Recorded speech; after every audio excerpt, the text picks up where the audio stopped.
Hello, welcome to the FYI by Find Your Influence, a monthly webinar series designed to unite all of the stakeholders in the influencer marketing industry. Each month, we're going to be featuring industry experts that help us to lead a discussion that will ignite connections that impact and inspire us all. My name is Tammy Neely. I'm the Senior Vice President of Communications with Find Your Influence. I'm really pleased to be your moderator today for this month's conversation. We're calling this 5 Things Creators Want Brands to Know. Our goal for today is to foster an open dialogue between creators, the creators we have here and creators that are joining us and creators everywhere, as well as brand and their agency partners to ensure that we have a streamlined communication that leads to effective partnerships and relationship building over time. Before I introduce our panelists, I do want to go over a few housekeeping items. So all of the attendee cameras are off and your microphones are muted. That is intentional. We do want to invite you to post any questions you have throughout our dialogue today within the chat that you will see below. And we'll get to as many of those questions we can in the final 10 minutes that we're together today. We are recording this and we will make the recording available to you within the next week. I know we're coming into a long holiday weekend, so I'll do my very best to get it out as soon as possible. With that taken care of, let's get to our wonderful panelists for today. So I'm feeling exceptionally grateful that I get to have a conversation with these really impressive creators that have a really varied background. I'm going to start by introducing the wonderful Tomeka Cherry. Tomeka is a fashion and lifestyle content creator who lives in Atlanta with her husband and 2 children. She's a human resources executive turned influencer who started Cherry Picked Style to connect with style enthusiasts and share the things that she's most picky about, which include family, fashion, beauty, travel, health, and interiors. So welcome, Tomeka. Thank you. Thank you. So glad to be here. Next, meet Lauren Nolan. Lauren is the Chicago-based blogger known as Lakeshore Lady. She's been running lakeshorelady.com for 10 years, along with the corresponding social media channels.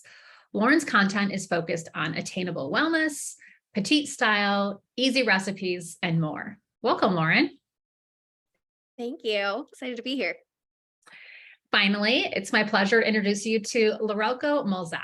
Lorelco is a multi-talented individual who wears many hats with style and grace. As a lifestyle influencer, he captivates his audience with his love for family, motivation, and music. His passion for writing led him to become a successful author, empowering readers with his insightful words. Lorelco's entrepreneurial spirit shines through his ownership of Mulzac Media, where he curates engaging and impactful media experiences. Beyond his professional accomplishments, Lorelco cherishes his role as a loving and doting father to his 3 boys and a devoted husband to his beautiful wife. With a deep appreciation for human connections, he excels as a business professional, placing the utmost importance on building and nurturing relationships. Welcome, Lorelco. Thank you. Thank you. Thank you for having me. Yeah, of course.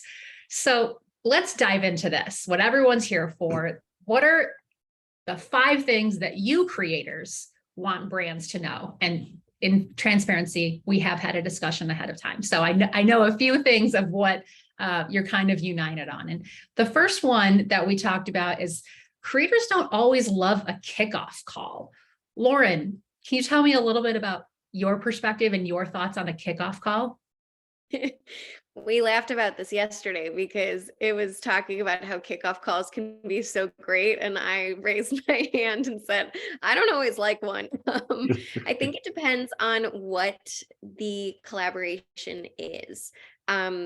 Sometimes there's a lot to go through in terms of what absolutely needs to be said, what absolutely can't be said, different things like that. And if it's a more complicated product or something, I totally get it. But sometimes it is just so much easier to get a brief, understand exactly what we're doing, have it all laid out so that I can reference it as I'm creating content, make sure I have all the hashtags in the caption, make sure, I can reference it at any time. And that brief is usually all that I need. I know that it depends though on the collaboration. Yeah. Tomeka, where have there been an instance you you mentioned this yesterday. There's instances where you really value the kickoff call. Can you talk about that? Absolutely. For me, I have found value in the kickoff calls when I've worked with like pharmaceutical companies. I've got a long-term partnership with a pharmaceutical brand, and the kickoff calls are everything because there's so much that goes on. There's so many changes, so many legalities that without that kickoff call, I would be lost and afraid to really post the content. So yes, on one hand, I'm okay with with not having the kickoff calls when I do the fashion and some of the things where a brief can suffice. But when it's more of the legalities and health and all of that pours into what I'm sharing. And when I'm working with a brand, I have to have those kickoff calls. So I look forward to the kickoff calls because they help educate me on making sure that I'm doing everything right. Yeah. They can also be nice for long-term partnerships too, which I know we'll kind of touch on later. But if you know that you're going to have a relationship with these people for a while, it's kind of nice to talk through, like, how can we introduce it? How can we then what can we do for the second, third touch points? How could we keep it interesting? Those kinds of things. That's another nice way, because you're starting a longer term relationship instead of a set of stories and you're done with Right. those people. And unfortunately, sometimes those people change, especially in the long-term relationships. People leave for whatever reason, and it's always good to, continue those kickoff calls so that you're reintroduced and you form those friendships and partnerships organically. So, yeah. One thing I want to caveat, and I didn't think about this when we spoke yesterday. So if one of the things creators want brands to know is they don't always love the kickoff call, let's maybe caveat that and say established creators. So I think there really is value, maybe when you're first starting out as a creator, to have those calls and to really understand what the brief means. So there is value in them, maybe dependent on where you are in your creator influencer journey. So not to take away from brands to think, oh, we need to scrap this entirely. I think there is value in it for creators, depending on how long they've been creating content with partners. And I think that with the kickoff call, there's pros to both, pros and cons to both. But for me, I think that it's good to also nurture those relationships with who you're working with, but also to provide clear guidelines on what they are needing and what we can provide to the brand. And I think that creative freedom is something that influencers love to have. And if it's not presented in that kickoff call, a lot of times we would be forced to do some things that would be unauthentic to who we are. And I think having those clear guidelines on both ends, hey, I just want to be upfront to say, hey, I really enjoy my creative freedom so that I'm authentic to my audience and that it's presented well to them. I think that's always really good in that kickoff call and that introduction as well. Where I've been a talent manager for a period of time too, and I've been on the kickoff calls with the talent that I've managed. And when a brand or an agency is reading through a PowerPoint document, that's what has annoyed me in the past. Of like, I know how to read. I have this job. One of the basic components is that I can read and write and communicate.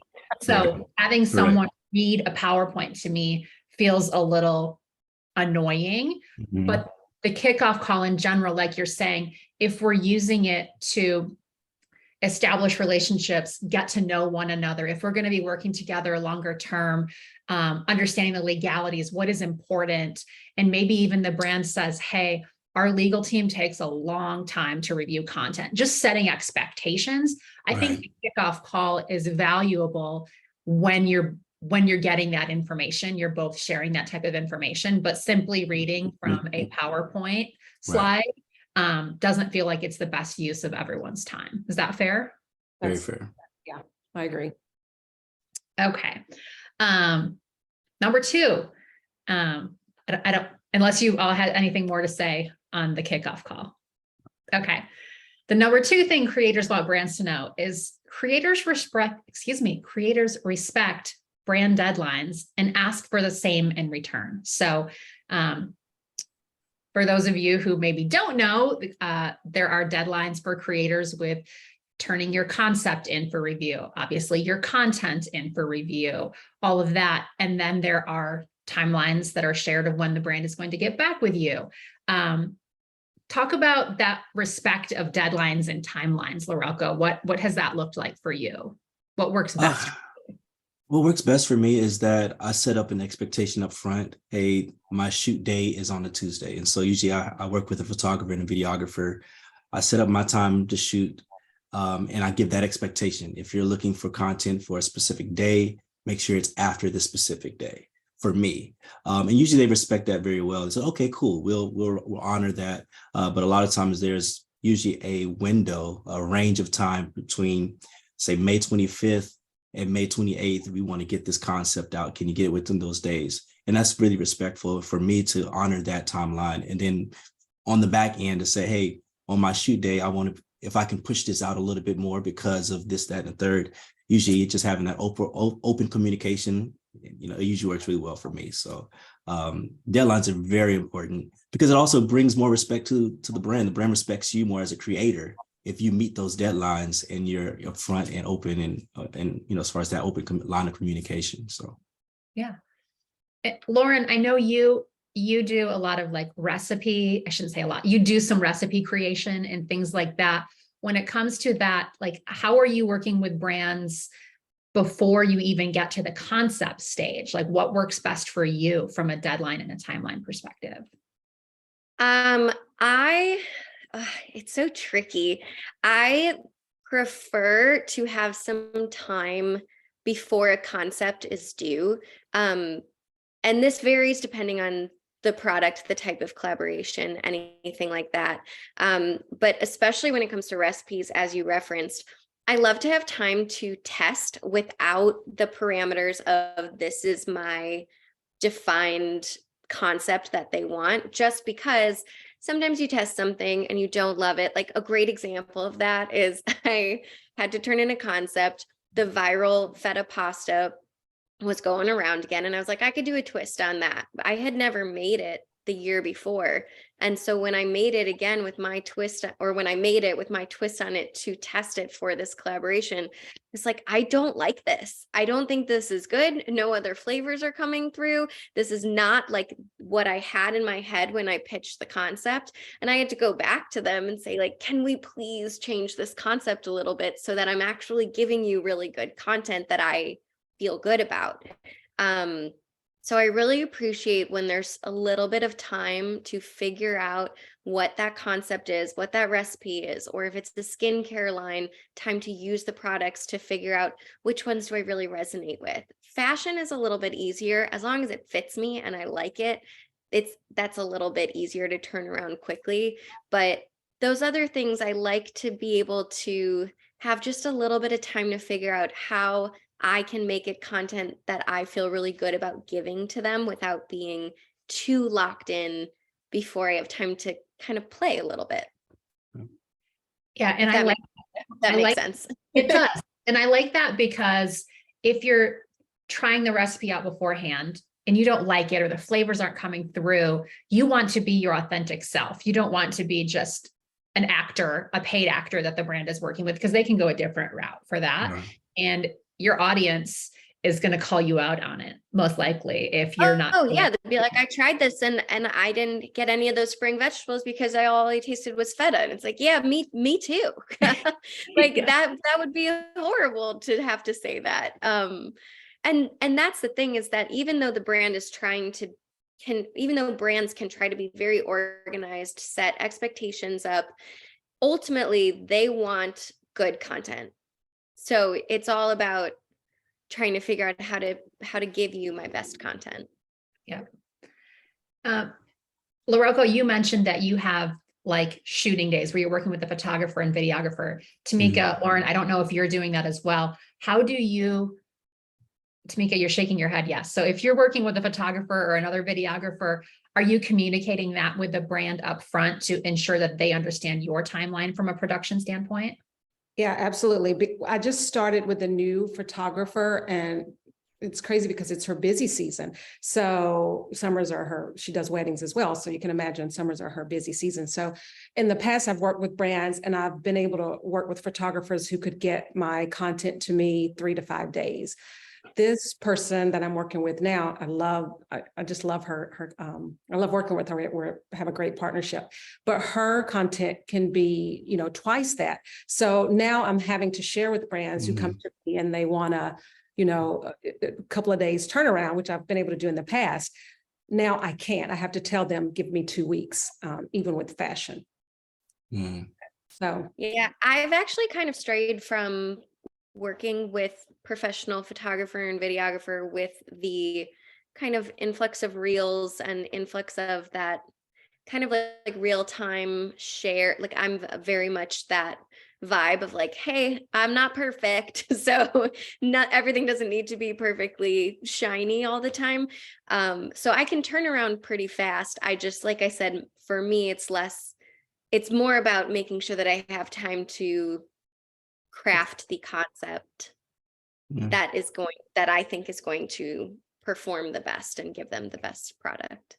Yeah. And I think for me too, is that with my photographer, she only works with influencers. And so she understands the time. And so the turnaround time is 24 hours. So nice. so we shoot and then I get it back the next day, and so it's just all about, okay, what brand do I need to shoot today? What family content do I need to shoot? And most times we do organic content just on our own. There's times that we like to, have that professional look, but with brands specifically. And so it's great to find that specific photographer who can work with you, know your schedule, know what you do, you can send the brief to, they can read over it and say, okay, this is what we should do. And then also kind of project manage at the same time.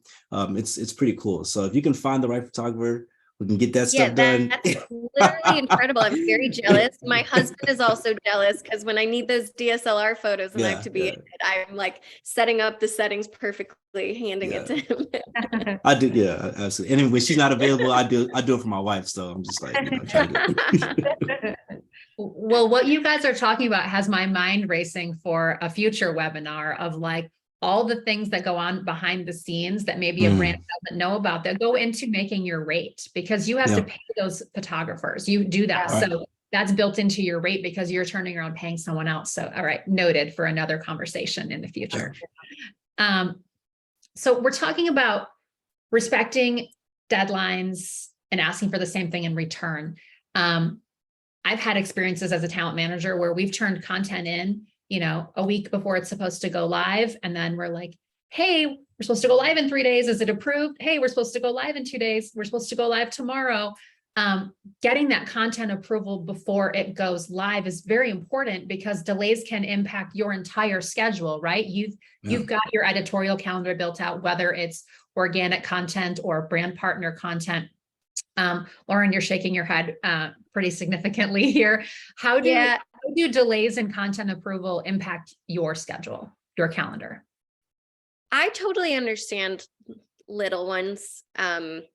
But anytime somebody brings up this topic, all I think about is holiday, when like your schedule is already jam-packed and then you got to follow up. They're finally approved like 3 weeks later. Your outfit doesn't work for what you wore in that. You got to change the caption to make it appropriate for what's going on. You have to worry about exclusivity with other brands. Make sure that there are enough days in between. Make sure that you're not too sponsored heavy that week, even if that other week that you had scheduled, you had nothing else. They were the only sponsored post. There's so many different things that go into the scheduling, and building in a realistic content approval timeline when we're working on that timeline, I think is so vital. I can already think of one PR firm. They usually only factor in like 2 days, and it's always longer. Build that in, build in a week. Let's get and sometimes I do that on my own now. I'll see this is the due date and then we're supposed to go live 2 days later. I'll make sure that I have that in 5 days before, so that then they have more time to approve, just because I know that and I want to stay on my schedule. But yeah, it affects exclusivity, it affects editorial calendar, it affects what's seasonally going on, what's going on in the world, what's relevant, what else I posted about that week. There's just so many different things. It can be a lot. Yeah. And then I don't want to stay on this topic too long, but when we're talking about deadlines and timelines, payment terms are in a lot of these agreements, whether it's net 30, net 45, net 60. Tomeka, can you talk about payment terms and how important that is to a creator? Well, it's very important, as you can imagine. A lot of times we aren't on a schedule where on the 15th and the last day of the month, we know we're getting a paycheck. We may produce content, and most of the time we won't get paid for it until 30 days out, 45 days out, 60, even 90. So I think for me, it's just so important that the brands understand we put all this work into, all the thought process, getting the photographers, the shooting it, just everything that goes into it. And when you're expecting a payment 30 days, you expect the payment 30 days. Right. For example, I worked with a brand, and I shot in September. No, yeah, I shot in September. I posted in October, and I literally just got a payment in March. And my contract was 30 days, but that's more than 30 days. So I just kind of wish that they understood the importance of we waited 30 days. We just would like to be able to know that on that the day after the 30 days, or that 30th day, that the check is being direct deposited. Yeah. And when you're paying videographers, photographers, anyone else, are you paying them out of pocket up front, or are you asking them to wait until you receive payment too? Every videographer and photographer I've worked with, they require upfront payment. So yeah. Same. Same here. All right, so that's good to know. Before we move on, I do want to remind everyone listening and in the audience, you can put your questions in the chat. We will get to them at the end, but I'd love to see more questions show up. Okay, number 3, the third thing creators want brands to know. Creators want to understand campaign goals in order to help you drive results. So, Tomeka, I'm going to go back to you here.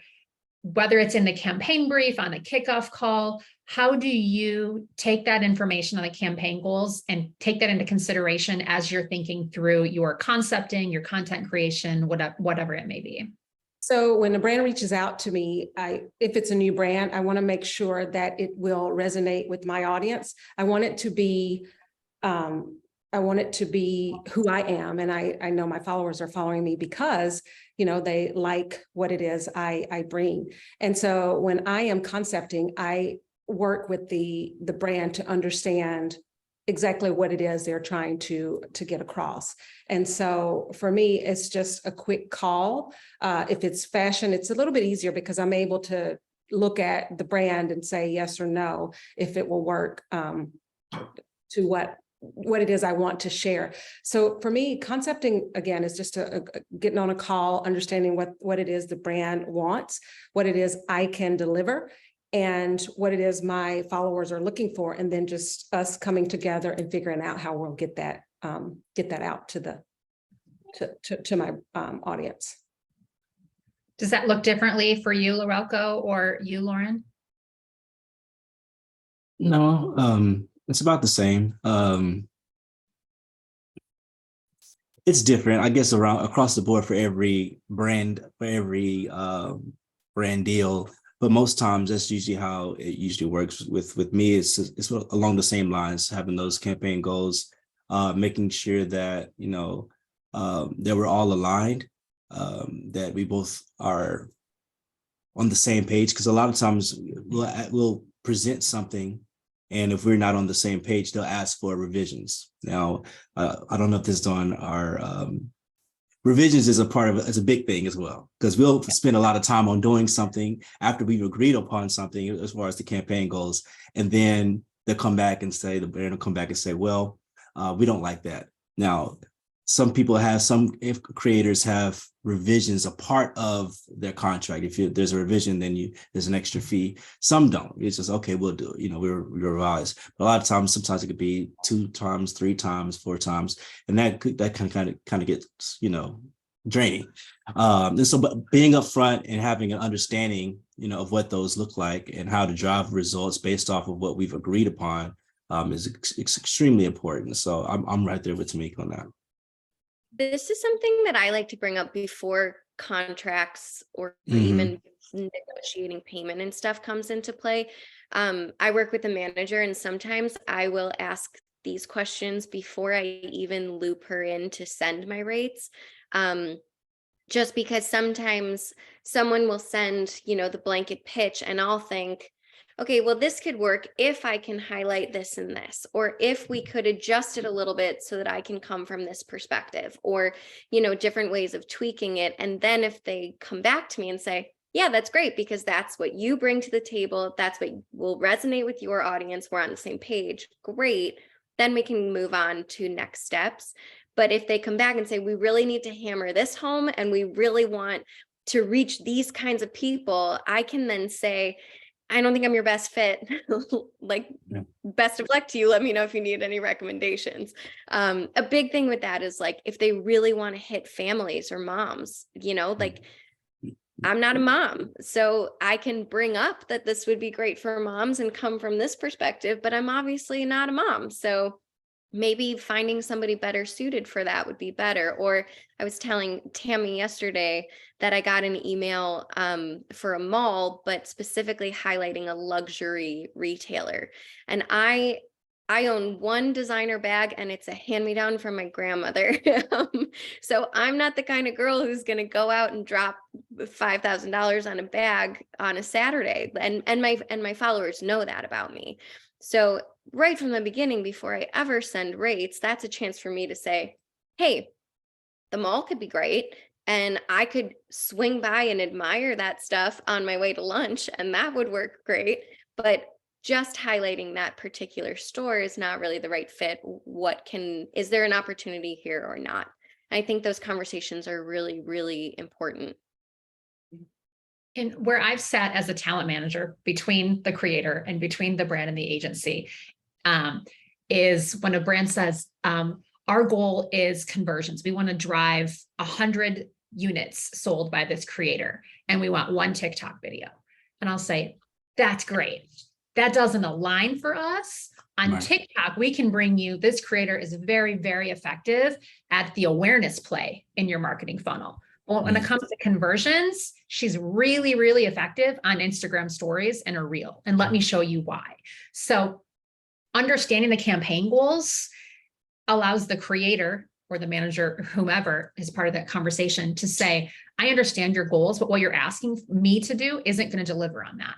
Would you be open to switching the deliverables, or maybe I can point you to another creator, maybe you can go down a different path. But being open and upfront, understanding those campaign goals, they say, oh, wow, Lauren, really does value what a partnership means and knows that she can't deliver with this channel. So yeah, let's try it over here with this deliverable, or appreciate your transparency. We're going to come back to you when we have something else. We're going to pivot to Tomeka for this one now because we think Tomeka can support it over here. When it comes to, I'm going to stay in this piece for a minute longer about understanding campaign goals. Where do you bring up the conversation of your audience and the relationship? You know who your audience is, right? You've got, I always refer to Sarah from Savannah is who I talk to. She's my persona that I come up with. But you all have those Sarah from Savannahs in your DMs, in your comments. They show up all the time. You know them well enough. Where do those people come up in your conversations with brands when it comes to conversions, or when it comes to campaign goals, whether it's conversions, awareness, or whatever it might be? Where do you bring up your audience and introduce your audience and what you know about them? I'm going to start with you, Tomeka. That's initially, I guess, would be my answer to that. And the initial conversation, I pitch myself sometimes, and brands reach out to me. But what's most important is the is being authentic to my brand or to my followers. So to my brand and to my followers. And so when I reach out, or when a brand reaches out to me, that's, that's first and foremost is, will this work with my audience? And this is the type of audience I have. So that's initial, that's like priority for me. Okay, great. Is that the same for you, Lorelco and Lauren? Yeah, just yesterday, a brand reached out through my inbox, and first thing that I usually say is, I can see myself doing this for my audience. My audience would really love if I were to do this. So I always give us a small pitch before I agree or before we come to terms on anything. And usually that helps the brand say, oh, okay, great. I guess we can come up with something, because they'll ask, what is your rates on this? I said, okay, I can see my audience doing this in the third.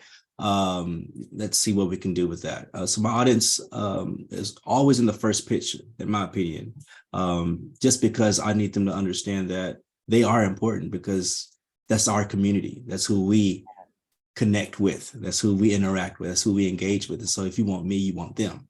And if that's the case, then we have to make sure that we're all on the same page with that. So it's always the first thing I talk about, because I love my audience. They're cool people. So Yes.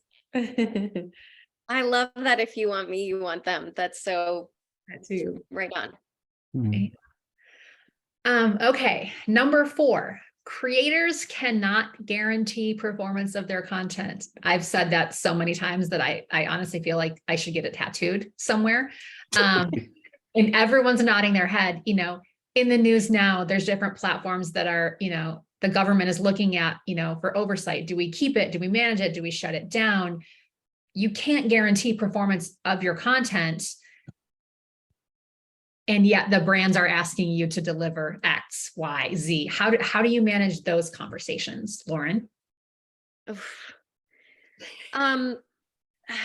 I think the biggest thing that I wish brands knew is that, like, if it doesn't perform well, I am also devastated.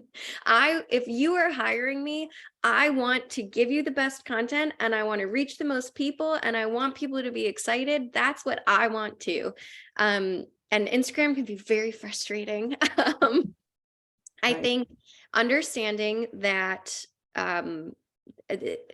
we only have so much control. Also understanding that one touch point is not always going to necessarily convert. If you have spent time with anybody in marketing, or if you spend any time yourself in marketing, you know that the repeat is what usually gets people to then purchase something, or to then do something, seeing it over and over again. Yeah. And so having, as we were talking about with our audience, having a good fit is number one, because not only is that going to create authentic content, but there are so many brands that I've worked with in the past that then I continue to buy that product. I continue to use that product. I will then organically show, I'm putting on these shoes that I like, organically show, oh, I use this cleansing balm till the end again, just because it's a part of my life now. And that's, it's an extra bonus. It's also the benefit of long-term partnerships, because if somebody missed it the first time, maybe they see it the second time, and I can also refer back to the first time of, like, also, if you liked this, make sure you go back to this, because you'll also like that. There's lots of different ways around it. It's just tricky. It's just really hard. And there's a lot of, especially in stories, as soon as #ad goes in my stories, I see a plummet in reach. And like, we have to be compliant. There's really no way around that. So that's tough too, because I guess what I really want them to know is I'm disappointed too if it doesn't perform well. And really focusing on that. Is it a good alignment? Gives so much more opportunity for other touch points to then also convert. Also, discount codes help a lot just with any type of reach, because people, I think, get excited or engage or ask questions. How long is this going to be live? And then any engagement helps with reach as well. I want to chime in. Lauren, thank you for saying that you're let down, disappointed too. And I'm sorry that you are if the content doesn't perform, but that says that it's more than just a transaction for you. It's like, oh, that brand is done, move on. Like you have skin in the game. Like you're passionate, you care about the success of the Absolutely. content and their goals. And that's what we were saying of it's important to you to understand what their goals are because you want it to perform. You want Totally. to. Them. Otherwise, I wouldn't sign on to it. I wouldn't agree to the partnership if I didn't think that I could create something really fun, if I didn't think it would resonate with my audience, if I didn't think that it would potentially do well, I wouldn't say yes to it. So it's just tough. And it's a reason why, even though brands are kind of over the blog game, the website game, I'm still in it because when Instagram fails me sometimes, that SEO helps, and that helps me. Well, I'm glad you said blog because creators can't guarantee performance of their content on platforms that they don't control. And again, I'm not saying you can control your blog, but you own your blog, right? You can optimize your blog. There's a lot of stuff that I can tweak to increase the reach. Whereas on Instagram, like once it's live, there's not all that much that you can do besides then share something else about it in a different way and see if that sticks. But I can log into my SEO analytics and I can update those headers and I can update those photos and watch it climb up. And that stuff can be really, really helpful. And also just to be able to talk more about, and I know not every blogger is going to go above and beyond for every single collaboration and like write a blog post for free. I don't want to set up that expectation. But it is nice to have another way of reaching people that I own, that I have a little more control over.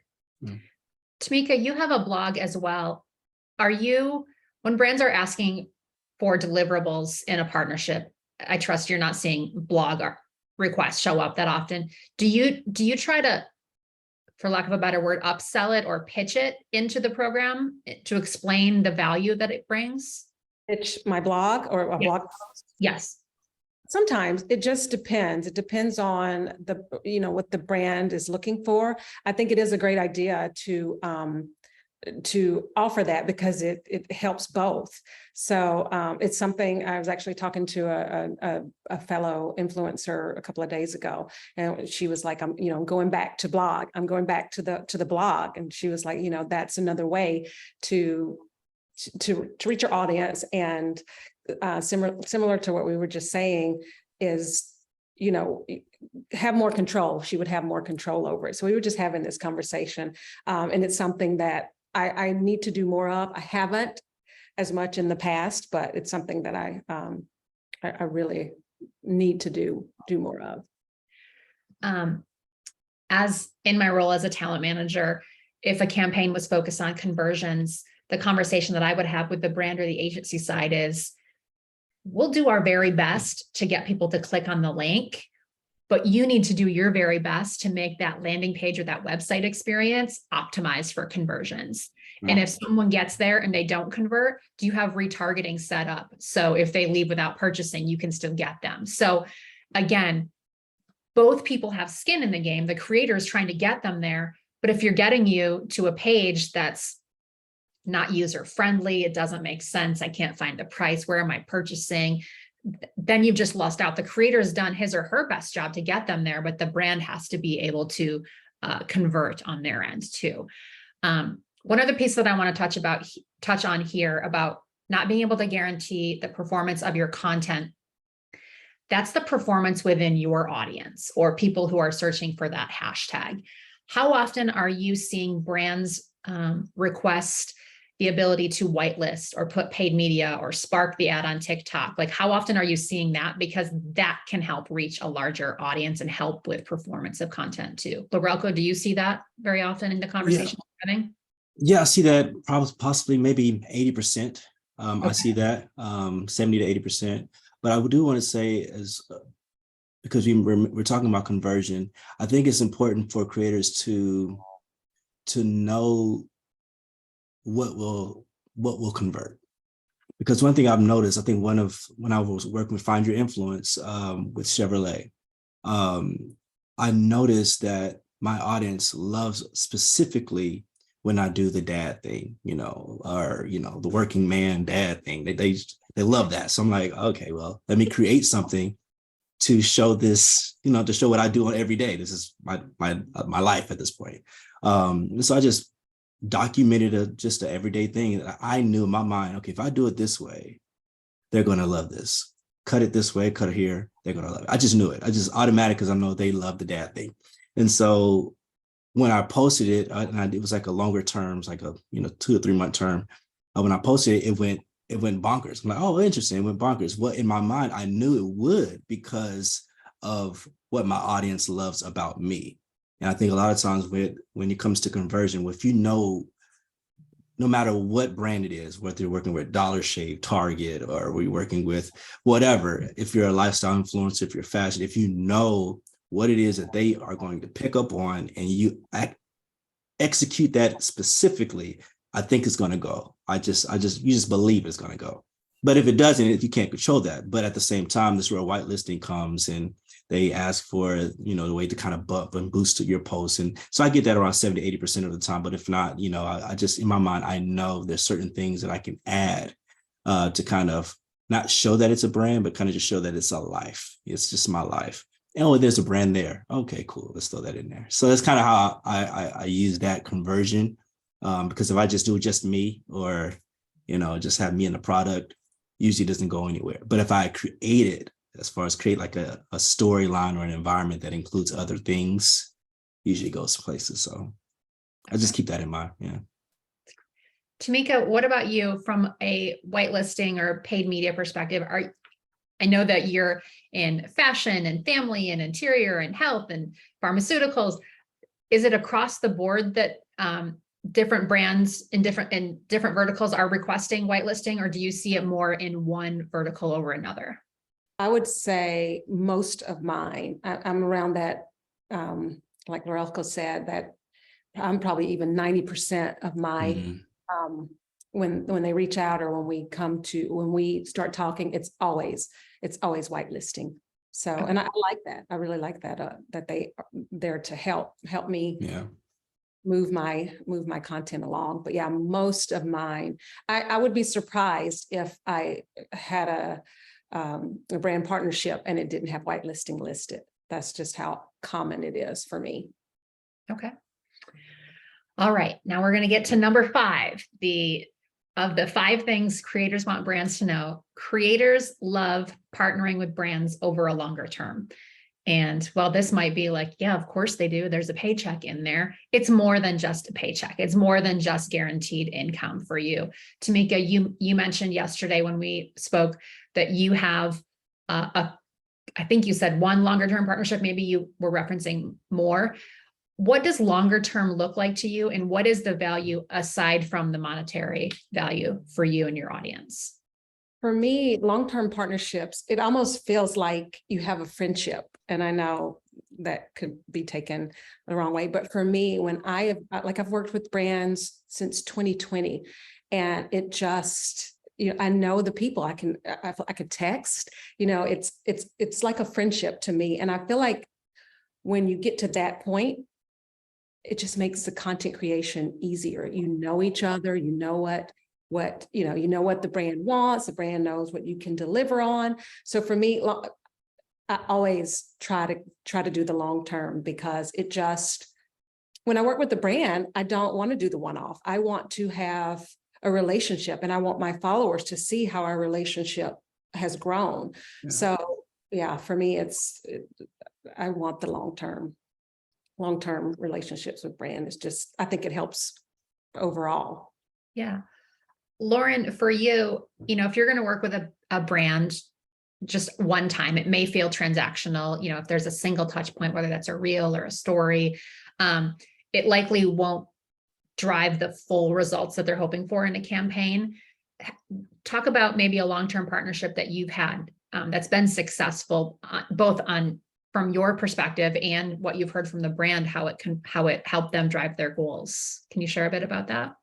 Totally. I think that it ultimately it helps to have the different touch points, the consistency.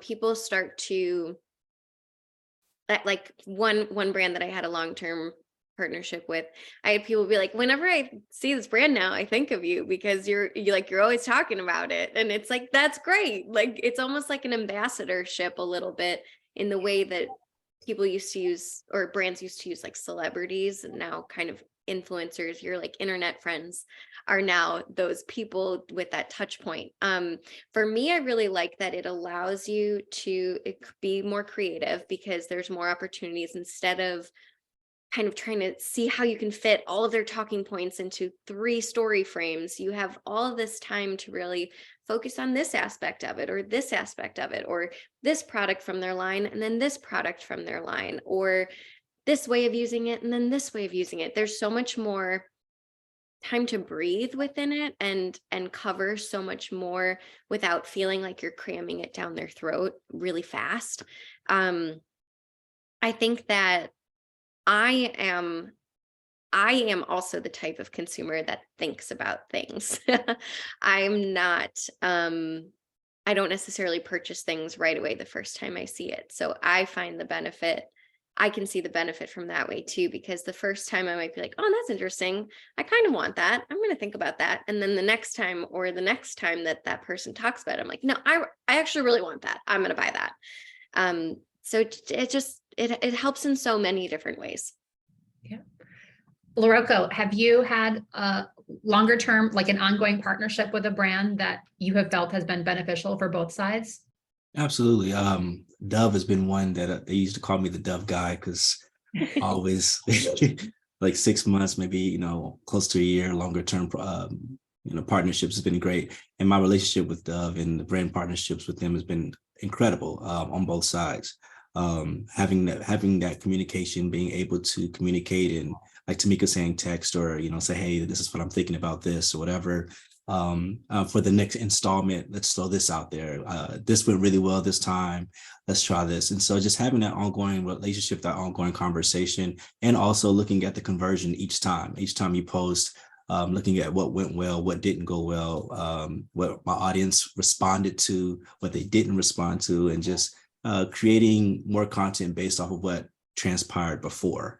I think that's always really good. And like, I think Tomeka and Lauren was talking about, like, the more you see it, the more your audience will want to buy it because they see it all the time. And I think that most brands and influence agents should go towards longer term, partnerships, simply because you get more visibility that way. Not everybody has the budget, but you get more visibility that way, and it creates trust. Okay, you're using this all the time. I think I'm gonna trust you on this one, so. Exactly. My experience from the talent manager seat in long-term partnerships is I like to have check-in calls set up every 4 to 6 weeks. So we can say, hey, looking back at the content that was posted 4 weeks ago, in the trailing 4 weeks, how has that performed for you? What have you seen on your end? If it is a conversion focused, if there's a promo code tied to it, because instead of, again, it being transactional, it's that relational. It's like Lauren said, like feeling like you've got a friend and a partner in this, and that it shows that you're committed to their success over the long term. So you don't have to feel deflated if the content isn't performing up to your needs. So I think, again, the relationships that you can build with these brands and these agency partners is helpful. So okay, I'm going to recap. We talked about 5 things creators want brands to know. So I'm just going to quickly recite the 5 that we talked about. Creators don't always love a kickoff call. Creators respect brand deadlines and ask for the same in return. Creators want to understand campaign goals in order to drive results. Creators cannot guarantee performance of their content. And creators love partnering with brands over a long term. So those were our 5. And I know we were focused on 5 today. Are there any others that you guys just want to slip in before we open it up to questions? Anything maybe that you thought of overnight, or you were like, oh, I want to make sure this one other thing? I think it's just, for me, it's reiterating that each creator is unique, and that's a good thing, and trying to figure out what's unique about them, what's unique about their audience, and how their sponsored content can reflect that, instead of just please say these 3 talking points and get it out. And I feel like brands are now at this point, influencer marketing is a thing now. It's not brand new anymore. So most brands know this, but I think that's where the magic happens. Yeah. All right. So my apologies to the attendees. I didn't have the chat open early enough, but people were posting in Q&A. So I'm going to go back and forth with some questions that I see. So one question I'll start with. When reading creative briefs, what terms or information do you like to see? And what are some red flags that will cause you to pass on an opportunity? Lorelco, start with you. That's a loaded question. What would cause me to pass, or some things that are red line? Possibly payment terms. Exclusivity is a big one. Exclusivity is huge, even usage. And usually if my rate, I up my rate based off of all that, those processes. And so I would definitely pass if you're telling me within 2 weeks I can't work with, an accompanying brand that I usually work with around this time, especially Father's Day. Let's say you can't work with Gillette. Well, I got to work with Gillette, because of, so certain things like that. And so I would probably be passed, or let's change the exclusivity terms. Let's change the usage. Okay, you want my usage, you want my likeness. Okay, that's going to be another X amount of dollars. And so if they can't agree to those terms, that I would pass, or I would pass if I don't agree with the brand's image or the brand's, I just don't agree. It doesn't work with my audience. I would pass there. If I look at the brief, I'm like, I don't know if this is going to work for my audience. I don't think they'll gravitate to that, and I'll just pass on that. So those are three things for me that I would look to pass if I don't agree with the overall image or the overall goal of the campaign, or if exclusivity and usage is just not working for me. Tomeka, I know exclusivity is big for you from a fashion perspective. Can you talk about that and maybe other red flags or things that would cause you to pass? One other thing that would cause me to pass is not having my own creativity, not being able to take my own. If it can't be me, I don't want to be a part of it. I don't want the brand to tell me what to do. I want the brand to see what they have to offer me, and I want to tell the brand what I can do with that. But as far as exclusivity, that's a really big one for me. And I always go straight to the exclusivity clause, because I do a lot of fashion, and I've had a brand reach out to me and say, yes, you can, we want to work with you, blah, blah, blah, but you cannot work with, this is a fashion brand. And they told me I can't work with like 10 other fashion brands. And two of those brands that were listed that I couldn't work with were brands that I've had long-term partnerships with, and they didn't even want to budge on the exclusivity terms. It was like 7 days before and 15 days after. It was like insane. And I was like, luckily I was able to, I would have had to tell them no, but I was able to still work with one of those long-term brands, because the work that was coming in was after the 15 days. But when I see that exclusivity, and I know that it's going to, especially around the holidays and time when you're going to get a lot of work coming in, exclusivity is where I go to first, and it can definitely be a deal breaker. Lauren, what about you? Exclusivity, turnaround time, creativity, and usage. Some people will try to sneak in usage terms that they're probably not ever going to use, but they technically, legally, if we sign that contract, they could put my face on a billboard in Times Square. And no, you can't do that. And we've had to pass on some things before when the person via email has said we're probably not going to even use it, but the brand wants to keep it in. It's well, then if you decide to use it for something, then I can't fight you because it's in the contract. So those are the big ones for me. Okay. Thank you.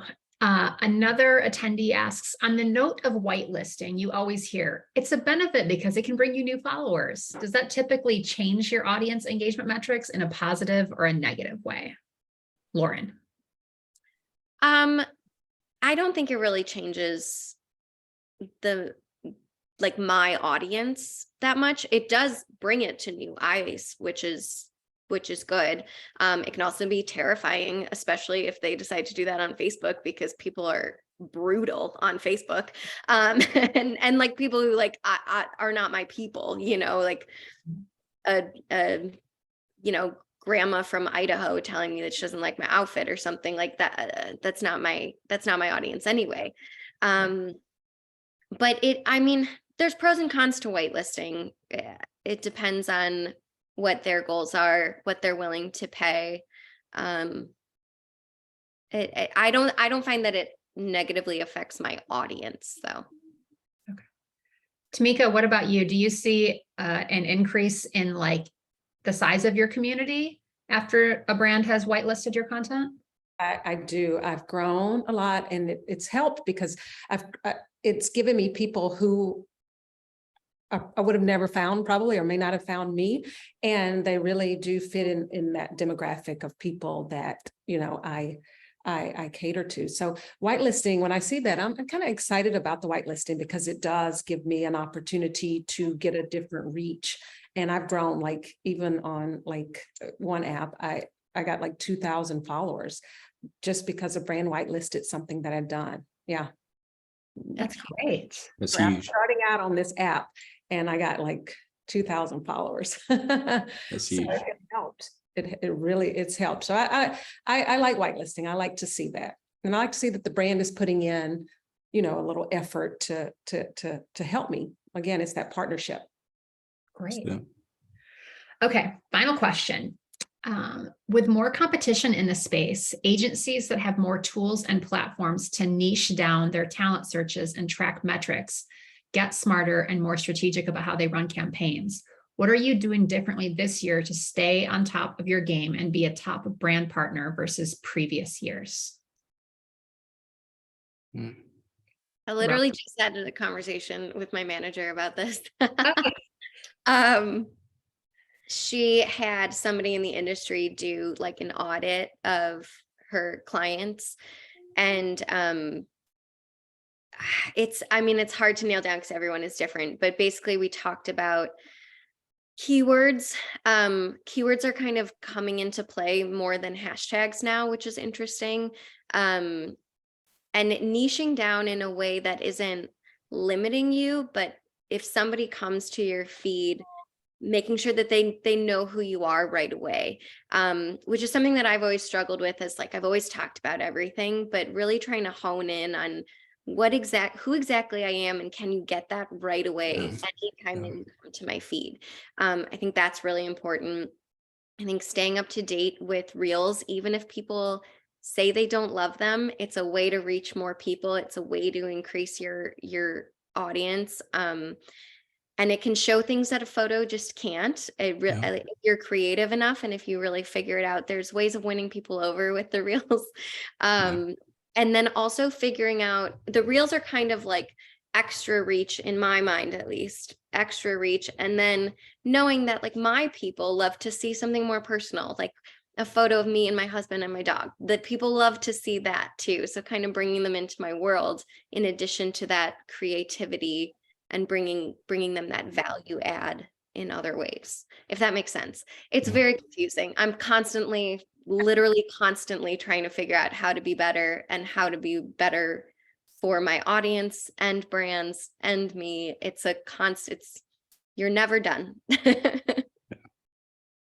Well, thank you for that answer, Lauren, and thank you to everyone who had questions. I want to be respectful of everyone's time. Giant heartfelt thank you to Lorelco and Lauren and Tomeka for giving us your time today. Ahead of time when we were kind of building this out and putting it together. I'm very grateful. Thank you to everyone in the community who joined us. I'm excited. In the next week or so, I'll be bringing you a heads up on what our June content will be. So stay tuned, and we hope to see you there. Everyone have a great holiday weekend. Thank you. Thank you. Thank you. Bye. Take care. Bye.